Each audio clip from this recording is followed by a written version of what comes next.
Hey everyone, welcome to the Matt Report. I'm your host, Matt, as always, and we're talking about WordPress as a business, WordPress as a career, talking to developers, designers, freelancers, marketers, bloggers, authors. If you're wondering on how to start a WordPress business, this is the show for you. If you already have a WordPress business, this is also the show for you because you're going to learn some tips, some fundamental stuff that my guests bring to the show. If you want to stay in the loop, mattreport.com, mattreport.com/subscribe. Today, joined by Rebecca Gill. Rebecca, good to see you. Thanks for having me. Founder of Web Savvy Marketing. Take us down that 2-minute elevator pitch, 2-minute drill of what you do and what the business is all about. We primarily create custom WordPress themes for people small as bloggers up to Big Ten universities. Most of our stuff is with integrated SEO. It's kind of our niche. And then last year in 2012, we started a WordPress theme store for Genesis child themes. Nice. You started down the path of, you said, from small bloggers all the way up to large universities. Mm-hmm. I believe you also have a pretty large team and a pretty large offering on the site. Can you take us down that first client? What was the very first project that you started? Well, when I started the firm, I wasn't planning on going into WordPress. It was based on SEO consulting, and I was going to use WordPress and Joomla. But I quickly realized that WordPress was the route to take. So my first big client was someone from my old industry who literally found my status updates on LinkedIn. And, IM'd me and said, hey, I see what you're doing now. What can you help us? And that's how it all started, with that one client. It was in the middle of the recession. And they stayed with me for a year, and that kind of helped me have a basis to build the business up. That's awesome. Excuse me. I just interviewed Angie Meeker about 20 minutes ago. She also started in 2008. My own practice started in 2008. What a wonderful year that was, with the financial crisis and collapse and all that good stuff. Why were we so crazy to do that? What were you looking for at that time? I quit my job in 2009, and it was kind of like life events and work all kind of blended together that just seemed like the right crazy thing to do. And looking back, it was a lot more crazy than I think I expected, and probably you expected, or Angie expected. You don't really realize the leap that you're taking. And it was honestly life events that kind of decided that I wanted more work-life balance, and I wanted to have things within my own control. And, it worked, and I'm happy, and it was the best decision I've ever made. Yeah, I agree. After all the pains and the still pains that we still go through as entrepreneurs and building businesses, it is kind of refreshing to look back and say, hey, at least we made it out of that storm. Let's get ready for the next one. Mm-hmm, exactly. If you can do it in the middle of a recession, you can do anything. Yes, exactly. So take us down that first WordPress project. You said you started off, you wanted to go with Joomla, but you ended up going with WordPress being the smarter choice. How did you figure out WordPress was the smarter choice? I had used both of them at my last job, and when I started to talk to people about Joomla and WordPress, you could tell people got panicked over Joomla and the idea of the modules, and it was just, they couldn't do it. I mean, I came from a software background with marketing, so it was comfortable to me, but I could see it wasn't going to be comfortable for everybody else. And so I dropped Joomla really quick, and I took that first client on a Studio Press theme that I customized. And when I say customize, I hacked. I didn't know how to code. I had a marketing background. I knew SEO. I knew the things to do for SEO. I didn't know anything else. So, I taught myself through Studio Press's forums and through everything I could find on the internet and codecs. And, I tried to learn as much as I could, which taught me a lot, because that taught me the fundamentals of themes and the architecture, which now allows me to utilize with my team. And God bless that first client for being a success. And they doubled their income that first year, which was awesome. It gave me the inspiration and the confidence to push forward. You need that the first year, especially when you're an entrepreneur. Right. And it's funny you say that because Angie and I were talking about this earlier, that not every client needs custom design. It doesn't need, design from scratch or development from scratch. There's tons of things that we can pull out of WordPress repository and places like StudioPress that build good stuff that's supported really well. And we know those, we know, quote unquote, quote air quotes in the air, we know these people who are developing this stuff. It's not like you're buying a product from Microsoft or Apple or Google. You'll never meet these people. You'll never have this one-on-one relationship that you do with the WordPress community. One of the things that you and I talked about prior to the interview is, we're not developers, we're not designers, but we're great at project management, seeing the marketing aspect, seeing the business aspect. How important is that folks should have that kind of business and marketing experience beforehand? I think it's important. My degree has a major in accounting, which is funny because I've never used it. But I knew the accounting portion of it. My prior jobs, I knew project management really well, coming from a software company. I knew marketing, which is completely self-taught. And having those life experiences and even that little bit of college background helped prepare me so that I knew the basics. Now I just needed to learn how to do a little bit of coding or hacking. I guess I don't code, I hack.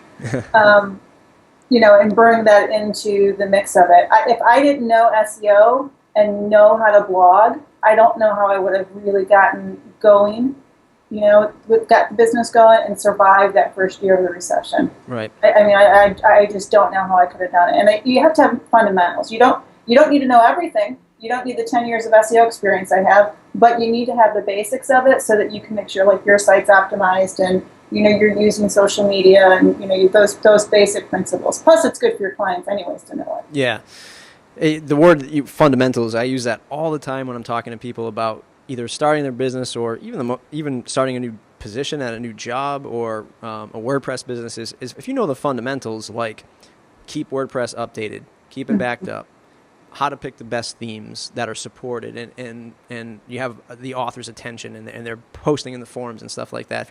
If you know those fundamentals, you'll do a great job. Versus the person who does a one-click install on like GoDaddy and then says "see you later" and never updates the site ever again.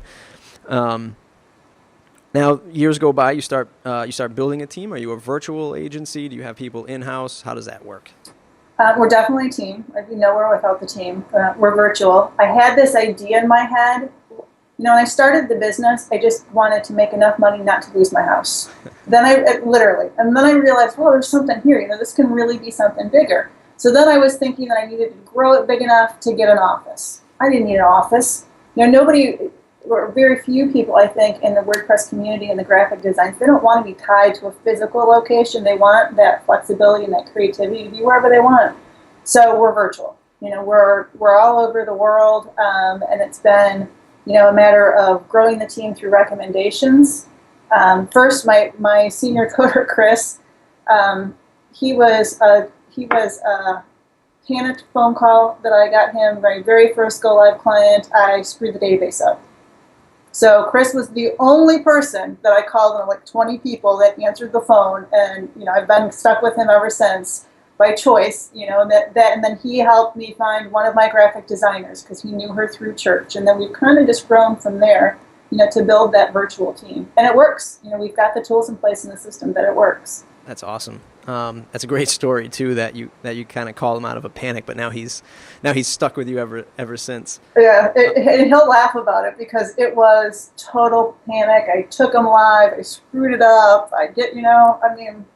You'll live and you learn. But it taught me a very valuable lesson of the steps to go live, and it taught me that I truly needed to know the fundamentals so that when my team tells me we're going to do it this way, I understand why we're doing it this way.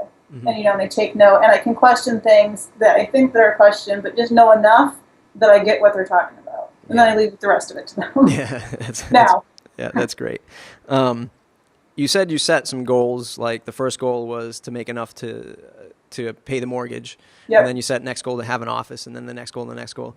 How did you set those goals? How did you go about achieving those goals? Most folks, they don't think, when they start a freelance business, they're like, hey, great, I get to work out of a coffee shop. No, I have no boss. But then a year goes by, 2 years goes by, and they're not thinking like, wow, I actually have overhead. If I don't stay on course. I'm not making a living.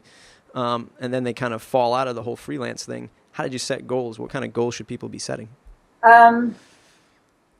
I didn't have, at the beginning, didn't have like true financial goals. It was the mortgage, make sure I had to have this much money coming in to pay the mortgage. Then I had to have, X amount to pay taxes because I didn't pay taxes at first. It's just that kind of that maturing of the business. I knew I wanted to grow, and I kept setting, 50% or 100% growth per year was what was in my head. But then it quickly came from, as you build your team up, it's not just you anymore. It's now you realize you're paying somebody else's mortgage and you're providing food for their family. And now you mentioned overhead. So now I have the number in my head.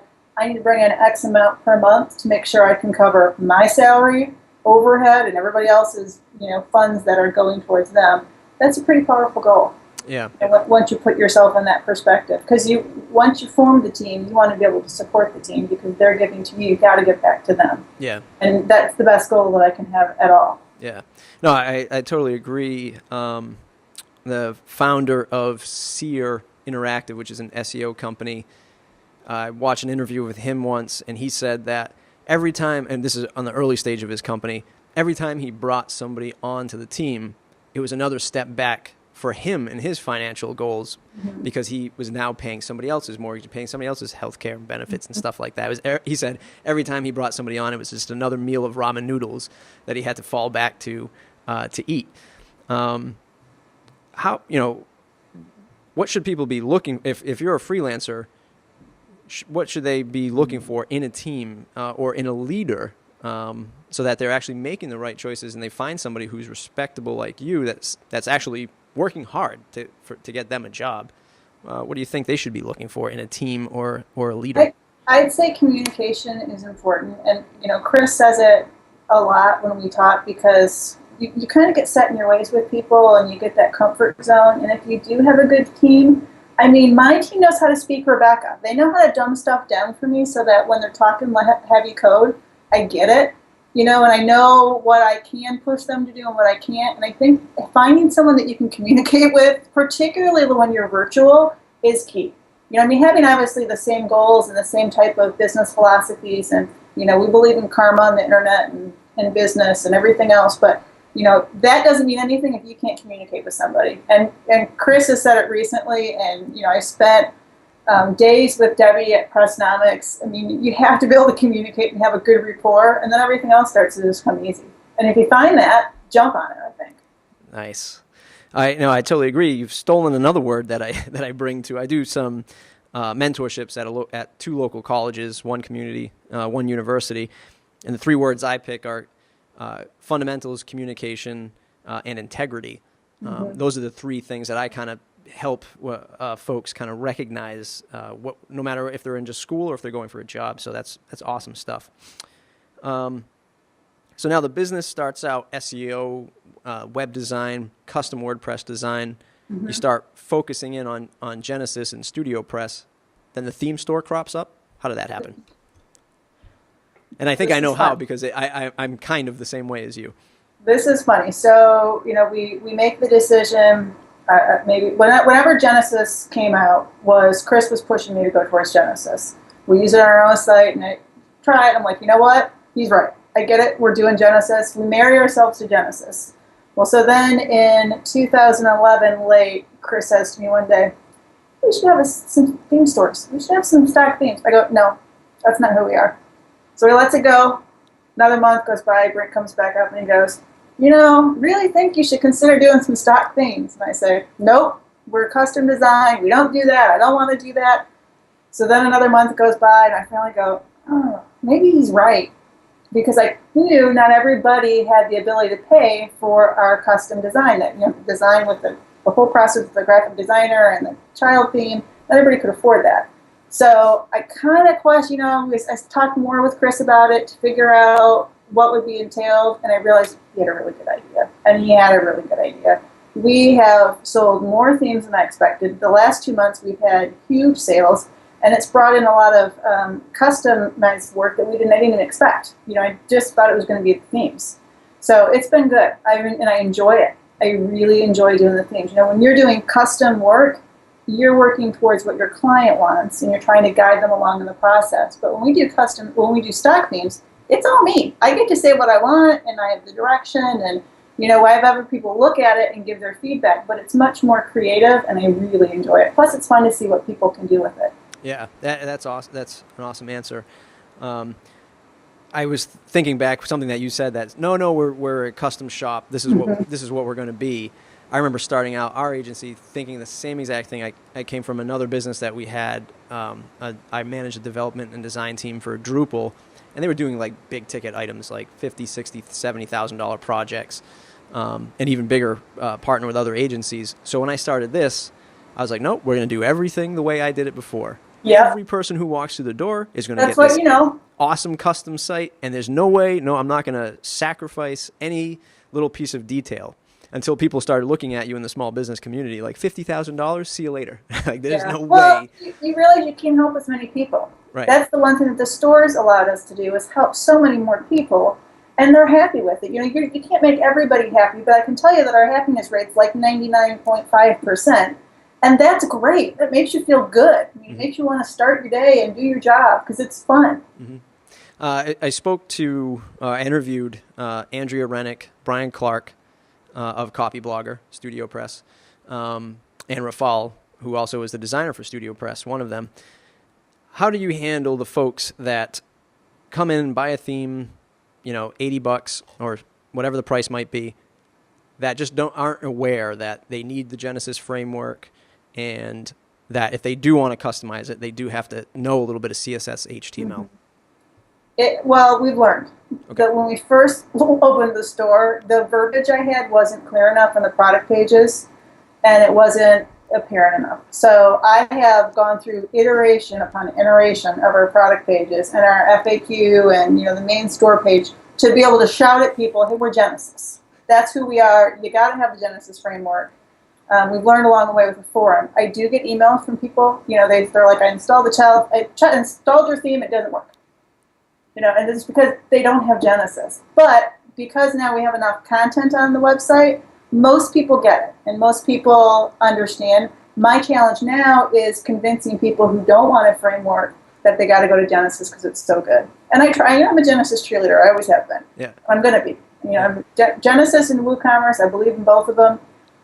So that's the challenge now, is trying to convert those people into my way of thinking and drinking my Kool-Aid or Genesis. But, you can do it. If you give them enough information, they can do it. And the ones that don't want it, then they can go find another thing. Yeah. Have you ever had anybody say, boy, that's too much money for as little money as it is as we know it? But have you had anybody that says that's too much money, and how do you deal with them? Absolutely. But I can't compromise on my pricing because I put a lot of investment in. Last year I put so much investment into the store themes because we've got, I think, 18 of them now. I have to recoup that. I have to be able to pay my salary and my team and, keep us going. So I don't budge on it. It's the price that it is. And if you want a cheaper theme, go find one. I'm sorry that we're not the solution for you, but there's so many other people out there, you'll find one. Yeah. I just kind of let them go. Yeah. It's the hard, cold truth answer that needs to be said. And actually, one of the questions I typically ask folks, especially like Pippin Williamson and Corey Miller of iThemes, is, do you think we're charging too little for the effort and the money we're putting into this stuff? I would say not so much the money going into it, but the ongoing support, because it takes a lot to support themes. I've learned that.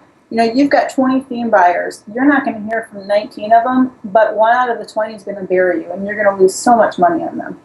From that perspective, we don't charge enough because they might have 20 questions, and they want, customizations, and we try to give them CSS tweaks, through the forum, but there's only so much you can do that they can do on their own. At some point, you got to just say, you need customizations. We're happy to do it for you, but it's a fee-based, service. Yeah.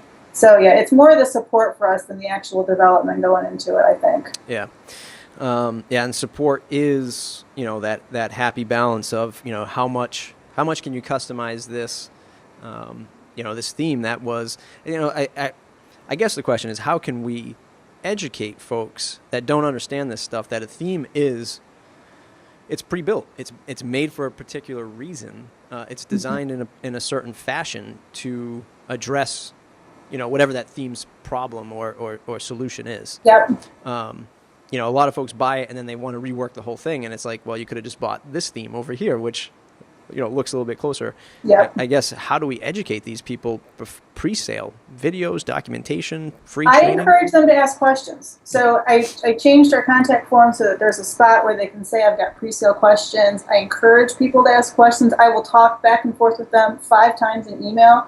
And if someone, we have a farm theme called Colin, and it's got a very elaborate header and it's rotating images, and someone wanted to reduce the size of the header by 50%. And they asked if they could do it beforehand. I'm like, you know what? Normal theme, I'd say yes. This one, no, it's too elaborate. Don't buy it. Go find another theme. And that's, I try to spend that time with them. And if they're the wrong buyer, I steer them away because they're not going to be happy. We're not going to be happy. You just try to do the best that you can and learn. I think, and keep adapting the product information to try to, the questions that you do get, so it's more apparent. I'm a big person on evolution. I may be very stubborn in a lot of ways. My husband would say I'm really stubborn, but at least in business, I try to evolve as fast as I can and make updates and change things to make it better for everybody. Yeah, and that is the secret sauce. If you're not constantly evolving, if you're not staying agile, then you're going to get stuck in a rut, or you're just not gonna scale and grow. And you do have to be on top of your game. Let's talk about the custom business. How do you manage that on a virtual basis? Do you have a process that every custom client falls into, that you just step 1, step 2, step 3? Is it more creative where you just allow the client to speak to you and give you the direction? How does that work? I'm really anal retentive. We've got a process. I give clients a 5-page questionnaire that they fill out, which is kind of our starting of our scope. We use Basecamp. I have project templates in Basecamp. Our full customization, full build with SEO and everything, it's 90 steps through the project plan. So that gets created for every new client. Everybody has tasks assigned to them, and we march, and the client has tasks. They're allowed to come into Basecamp for their project. We go through that. I modify it for clients based on their functional needs, and every project's different. But we've got our marching orders, and we stay within it. And once you find graphic designers and coders that know that process, it starts just to flow. I mean, it wasn't the first 6 times we did it, but now that we've done it lots and lots of times, it is. That's how we manage it. We talk more through Basecamp than anything in my company. Yeah. How do you deal with the client that all of a sudden gets this checklist and they're like, oh God, I have homework too? There's 50% of them never even log into Basecamp. I create a PDF, I send it to them, and then I just keep bugging them for it. Yep. The one thing I've learned with custom design, especially in the niche that we deal with, a lot of times it's the owner of a small business or it's their marketing person. They've got real lives and real jobs to do, and this is secondary to them. So I have kind of a level of pain where I'll go through where I let them slide for a week or 2, and then I'm just going to start hammering them because I know they want to execute the project. I know that they've got their own real life and their own jobs that they have to do, but at some point you need to kind of push them to make sure it executes so they're happy, so that they haven't wasted their money, because we require 50% off. Yeah. Front. One of the things I talk about when I do some talks at WordCamps about running your own WordPress business, how much do you rely on contracts with these clients, holding their feet to the fire, for lack of a better term, for all these milestones? When I started the business, I had no contract. And then as, you run into hurdles with people and, wrong interpretations of what the project's about, I continue to add in clauses within the contract. So we do have a terms and conditions in our contract, and it's 2 pages long, and it's all based on things that we've gone through in the past, just to try to clarify for things. Example, I'm not going to build a custom website on Windows. I'm not going to do a Windows server. It's a nightmare. I clearly say in our contract, you're not going to use it, and if you are, you need to have this X amount of money set aside for go live and troubleshooting, because we're going to have a lot of issues that we weren't expecting. So anyone who's a custom build, we have a contract. We do PSD to Genesis, and then we do just custom theme builds. The custom theme builds have contracts, but the other ones don't. Customizations don't, because it's, there's not that much. I don't want to panic people and freak people out when they're only spending a couple $100. But the full build, especially when you get to $5,000, $10,000, $15,000, absolutely a contract. I do allow some things to slide, but I try to keep it at least into a box so that I'm not losing money, they're not frustrated. We have realistic expectations. Yeah, that's an awesome answer. I also learned the Windows hosting the hard way. My old company had a bunch of Windows hosting, so it was never obvious to me when I started my own thing, because I had Windows developers. Mm-hmm. So until a project last year, and that really came back to bite us. So good stuff on the contract. Look, a lot of people listening to this are like, I don't want this business stuff, this contract stuff, these timelines, these milestones. You guys need to do this stuff. Mm-hmm. I can't, if you want to grow and scale and just grow your business, make a little bit more money, these are the things you have to take into account. Contract, time management, project management, client expectation. It's not fun. It's not beautiful. It's not. But, one thing is, when we went to Pressnomics last year, talking with other developers and other, theme shops and, people who do the custom work, hearing what they do and having that dialogue validated what we do. Because you're not the only one. And I learned some stuff. Some people had clauses that I didn't have, that we should have. So that was nice, because that two-way communication was definitely, great for me, and hopefully, for the people that I talk to. Yeah. Corey Miller from iThemes said something really interesting, that he's super competitive. He wants to stuff out his competition. He wants to be the best. But at the same time, his competition are his friends. There mm-hmm. is, colleagues in the WordPress community. And you went to Pressnomics, which I didn't get to go to, but I want to the next time around.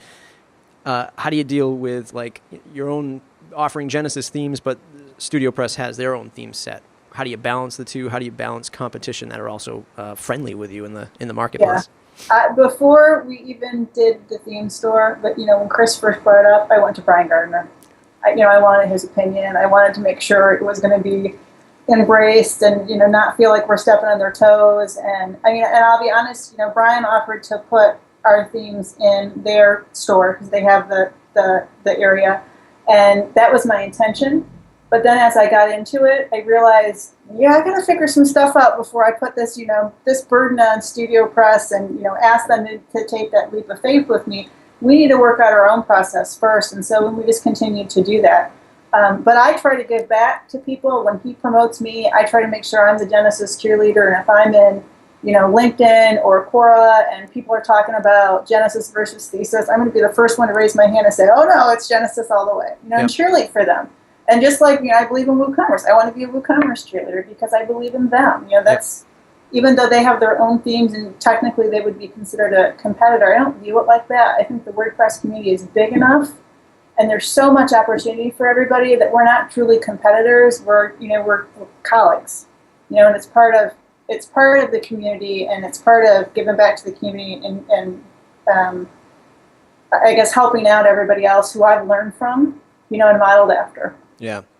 And one of the things that I'd probably say, well, the number's changing a little bit now, but last year I'd probably say 9 out of 10 clients didn't even know what WordPress was and didn't really care, as long as we built them the solution they were looking for. They had all the access that WordPress has to offer. Now that's changing. Mm-hmm. I think that if you were to walk down the street at any given city and said, WordPress, people would be looking at you like, I don't even know what you're talking about. So that that there is still opportunity, that people don't even know StudioPress, WooCommerce, they don't know, the client, maybe the end user.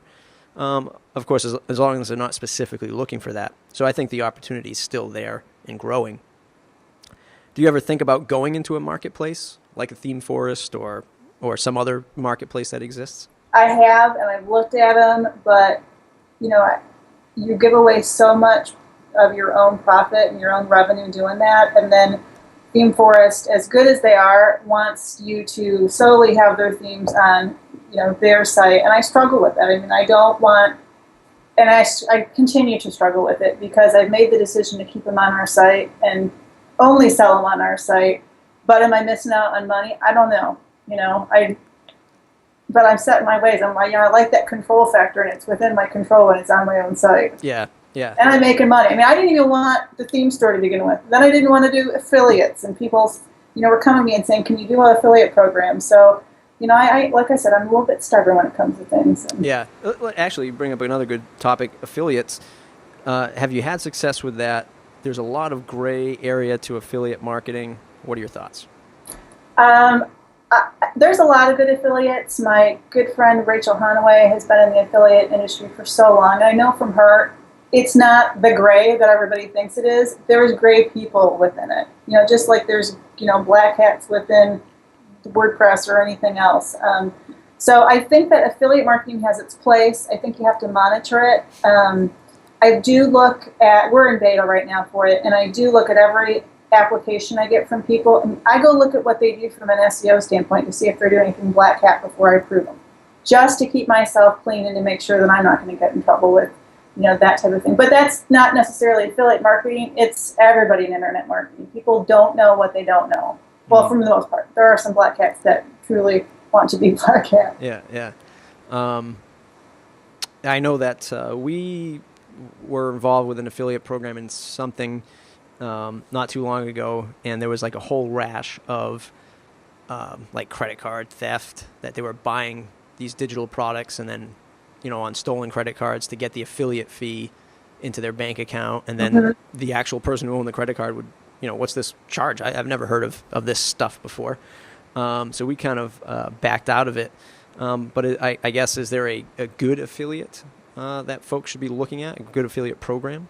Yeah, I don't know. I mean, we're small still because we're in beta, and like I said, I look at people and I want to make sure I've heard of them. I'm sitting in one application because I really didn't hear from the person, and I looked at their stuff. I try to keep it to people I'm familiar with, and and because you're right, there's a lot that can go wrong. And maybe it's because we're Genesis focused, and the people that are wanting to be affiliate program are people who are already in the Genesis community, so you're hearing about them, and they want to promote it.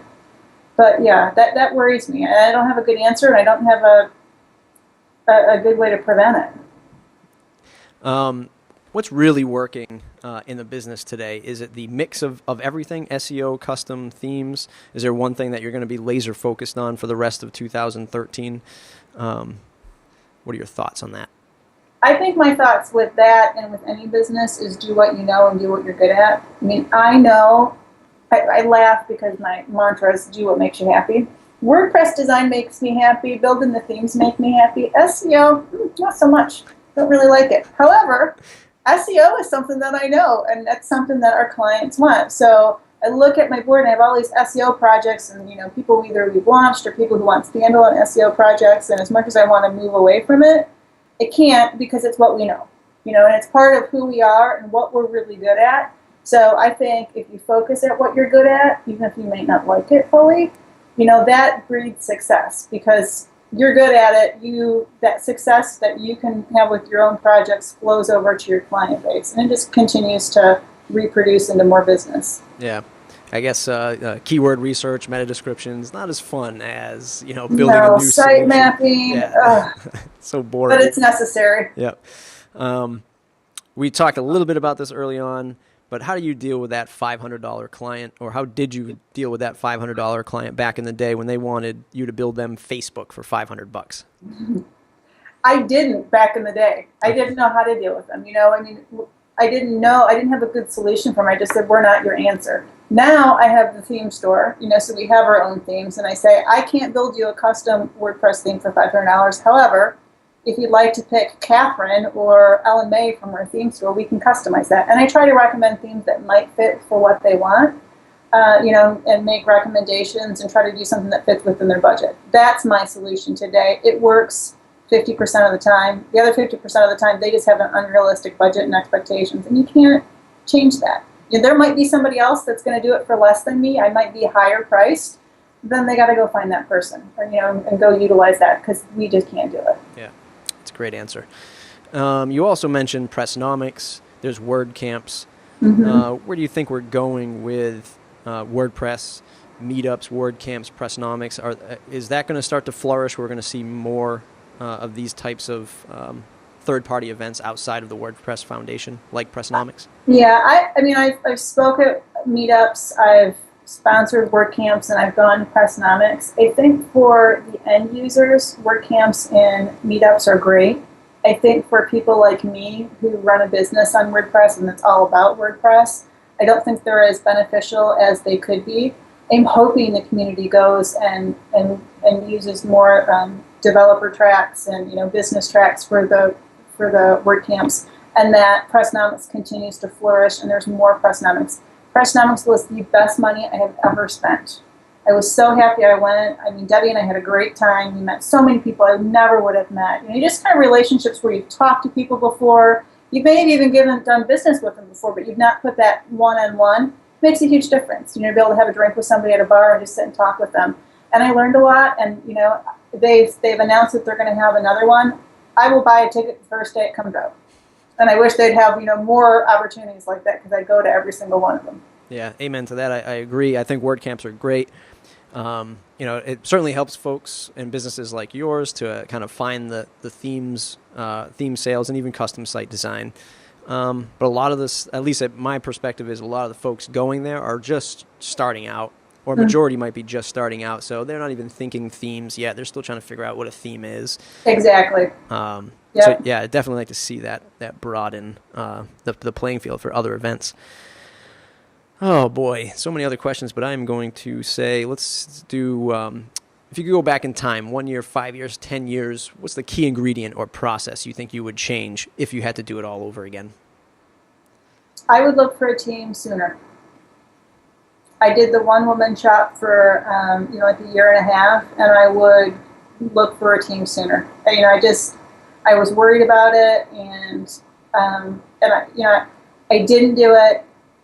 But when we finally made the decision to do it, I pulled out from my 401k, and my husband was really good about supporting it, and we backed the business with our own money. We actually had a private investor to come and try to invest in the company. Wow. Before we really grew it. And we entertained the idea, but then we realized, why would we do that? We can fund this ourselves. So we funded it, and we started hiring people, and we started expanding, the team that we had. I wish I would have done that a year earlier.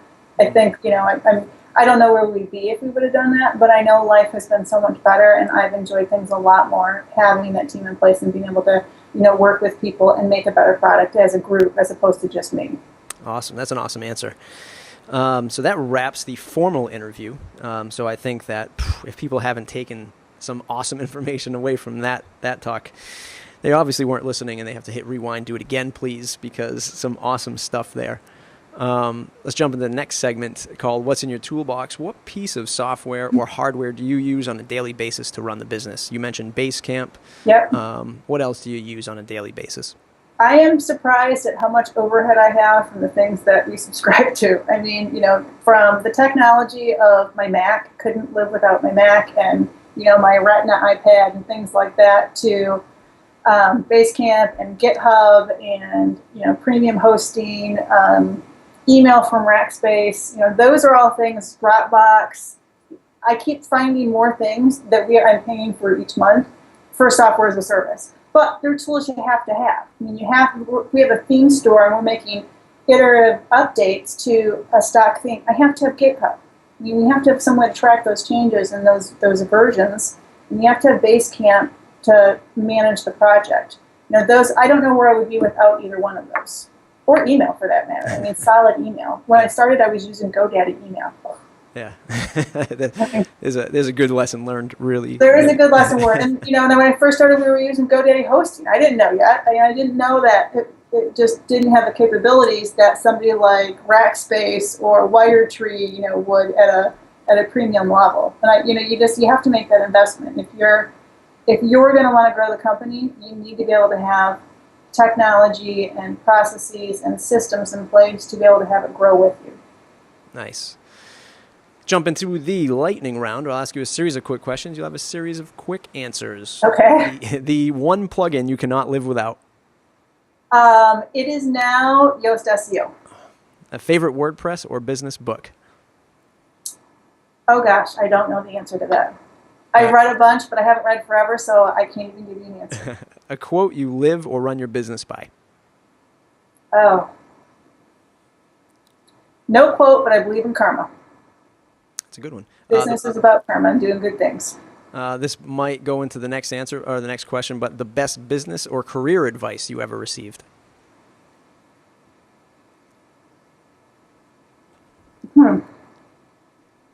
I would just say expect to work hard because hard work will pay off. The longest a client project has ever taken? Oh, I have 2 of them currently, and they are a year. Nice. Yes, no, not nice. If you had to switch to another CMS, what would it be? Oh, I'd be out of business. I wouldn't leave. No. The world is WordPress. Who should I interview next? I'm not doing very good at the lightning round. I don't know. That's okay. And finally, what is the one question I didn't ask you that I should have? Wow, I don't know. I guess, what would if I was one thing I would tell other people about trying to, build up the business, whether it's WordPress or anything else, what's the one thing that's the most important? And it's start with what you know, and then learn what learn a little bit about what you don't and get the team in place to help support what you don't. And if you just focus on that, I think all things are possible. Yeah, I totally 1000% agree with that statement. Oh boy, it's been a great interview. It's still so many other questions, but we're going to wrap it up. So Rebecca, thanks for doing this interview. You're welcome. If folks want to see more of these awesome interviews, mattreport.com/subscribe to jump on the mailing list. Rebecca, where can people find you on the web? You're at web-savvy-marketing.com. Awesome. And they can also say hi to you and thanks on Twitter? Yes, yep. And we're on Google Plus and Facebook, and awesome. Just Google us, you'll find us. Sweet. All right, Rebecca, thanks for doing the interview. Take care. Thank you.